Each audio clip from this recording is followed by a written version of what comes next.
izina ryawe ni Yesu. Twuzuye amashimwe kubera ko turamahoro tugatura abazima. Warahabaye Yesu, warubwamba bakomeye n'ubushimwe. Niyo mpamvu twuzuye amashimwe baradutembanye ariko turabashimije icyubahiro kibarwanya icyubahiro turagushimira tugajeje kuri uyu munsi. Yesu wa gatatu ayiwe Yesu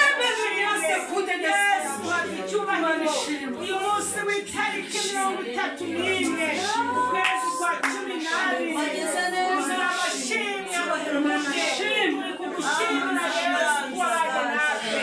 Haleluya warakoze mwakararira Yesu waraduhagarariye abaturanyi waturindiye abavandimwe waturindiye igihugu waturindiye warakoze ibyo waduhaye none mwana wanje turi hano turi kugushimira ibyo wakoze kandi tukuragije n'ibiri imbere muri uyu mwaka tugiye kwinjiramo nawe uzabane natwe uko wakoze kubera n'uyu munsi n'ikindi gihe uzabikora uzabone neza abazima nyinshi wasibije imva nyinshi wasibije umwami kuba tugiye kumuka abazima warwanye urugamba rukomeye izo twarebaga warwanye nazo ibyo wakoze tubihaye agaciro warwanye nazo ibyo wakoze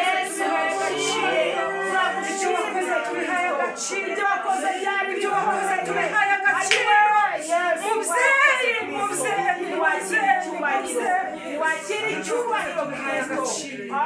Tugeze muri uyu mwanya tugiye kumva umugaragu wawe mwami Yesu ntabari uhaboneka ntabari uhagarara imbere yacu ari wowe umwana bw'imitima y'imitima ariko twongera kumureba no gusobanukirwa twibutse imirimo y'ishaka kubayobora twibutse imirimo y'imibiganza. Haleluya haleluya haleluya Yesu mushime Yesu hari icyubahiro Uwiteka mushoboze mubashishe mu ijambo ryawe Yesu umushoboze Yesu dudubuze amazi turiweho urakoze Yesu buryo tusanzwe kubikoresha mwami Yesu ndetse urusheho Kristo Uwiteka ukorane nawe iby'imbaraga ntabari uzagaragaza imbere yacu ahubwo izina ryawe rihabwa icyubahiro twanze n'agasuzuguro k'abazimura abadayimoni twanze n'isatani rurangaza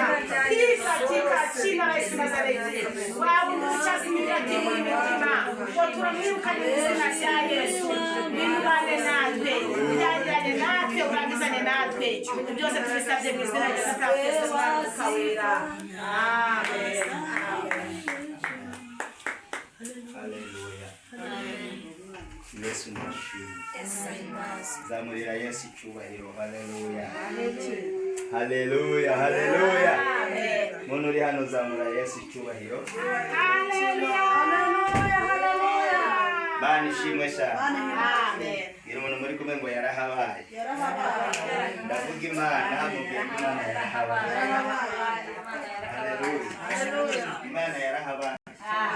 Niyo mpamvu turi gushima Imana turataramye kandi amen. Yesu nashimwe cyane. Kandi dusome ijambo ry'Imana Rusi igice cya mbere umurongo wa 14 some 30 n'uwa 16 n'umurongo wa 14. Haleluya. Amen. Amen. Bambure Bibiliya zanyu Rusi igice cya mbere umurongo wa 14 n'uwa 16 dusome n'uwa 17. Nisatse dusome iyi mirongo n'ingo ndende ariko dusome y'uko ari 14 13 17 Rusi igice cya mbere dusome mu izina rya Yesu. Umurongo wa 14 13 17 dusome mu izina rya Yesu. Yego. Barongera batera hejuru bararira. Orupa asoma nyirabukwe. Yego. Rusi we amubaho akaramata. Amen. Naome aravuga ati dore muka mugabo wanyu asubiye mu bwoko bwabo no ku Mana ye. Yego. Nawe usubireyo ukurikire muka mugabo wanyu. Yego. rusi aramusubiza ati ati winyinginga kugusiga yego no gusubirayo ngo ne kukurikira